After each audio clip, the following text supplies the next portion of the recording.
कार्रवाई की भी बात करते हैं और कार्रवाई एनफोर्समेंट डायरेक्टरेट की है।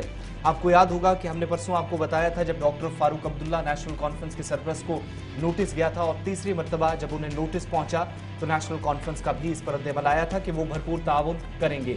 और डॉक्टर फारूक अब्दुल्ला को नोटिस जाने के बाद जहां पर उन्हें तलब किया गया था और उस क्रिकेट घोटाले में जो जेकेसीए से जुड़ा हुआ था, डॉक्टर फारूक अब्दुल्ला जब इक़्तिदार में थे, उनकी पार्टी इक़्तिदार में थी, उन पर काफ़ी ज़्यादा इल्ज़ामात लगे और काफ़ी खुलासे इस पर हुए।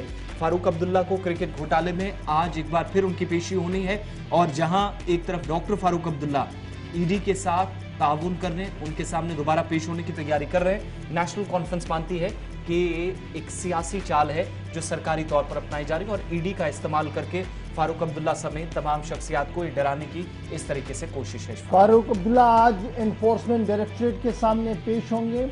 हसनैन मसूदी ने गुज़श्ता दिनों ये साफ कर दिया था कि एनफोर्समेंट डायरेक्टरेट के सामने किसी भी कीमत पर फारूक अब्दुल्ला पेश होंगे और ये कोई नई बात नहीं है। मुल्क भर के अंदर कई हसास इदारों को इसलिए इस्तेमाल किया जा रहा है ताकि सियासी आवाज़ को दबाया जाए। नेशनल कॉन्फ्रेंस का इल्ज़ाम है, लेकिन इस खबर के ज़रा तह तक जाइएगा। मामला है क्या? मामला है जम्मू कश्मीर क्रिकेट एसोसिएशन का, जिसको बीसीसीआई की तरफ से पैसा आया था और उस बीसीसीआई के पैसे को घपला हुआ है, यानी वो जहां इस्तेमाल होना चाहिए था हुआ नहीं है और कहीं और उसका इस्तेमाल किया गया, ज़ाती मसरूफियात पर इस्तेमाल हुआ है, इस तरीके के इल्ज़ामात है।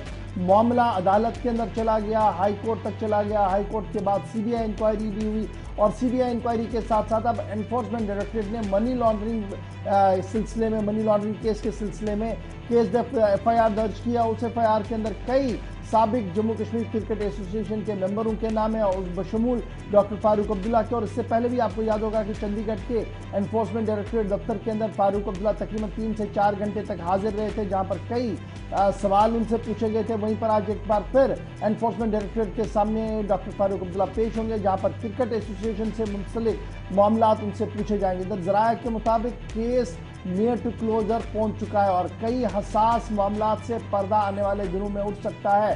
और जो इब्तिदाई रिपोर्टें जम्मू कश्मीर क्रिकेट एसोसिएशन को लेकर ऑनरेबल हाई कोर्ट के अंदर आ चुकी थी, उसकी तस्दीक कहीं ना कहीं एनफोर्समेंट डायरेक्टरेट भी करेगा कि किस तरीके से मामला को लिया गया और किस तरीके से financial bungling Jammu Kashmir cricket association के अंदर की गई, जो पैसा बीसीसीआई की तरफ से जम्मू कश्मीर क्रिकेट एसोसिएशन को दिया गया था। तो यानी आज का दिन फारूक अब्दुल्ला के लिए नाम होगा। फारूक अब्दुल्ला एनफोर्समेंट डायरेक्टरेट के सामने पेश होंगे और पार्टी ज़राया ने इस बात की वजाहत की है कि फारूक हर सवाल का जवाब देने के लिए तैयार है, क्योंकि ये समन जितनी भी की जा रही है ये सिर्फ पॉलिटिकल समन है और इसके पीछे की कहानी कुछ भी नहीं है। मैंने दोनों बातें आपके सामने रखी, अदालत से लेकर ईडी और ईडी से लेकर पुरानी सरकार ने, यानी महबूबा मुफ्ती की सरकार में जब मजीद तहकीकात हुई तो क्या क्या इंकशाफात किए गए थे, प्रेस कॉन्फ्रेंस आपने सबने वो भी सुनी हुई। तो फिलहाल फारूक अब्दुल्ला आज एनफोर्समेंट डायरेक्टरेट के सामने हाजिर होंगे।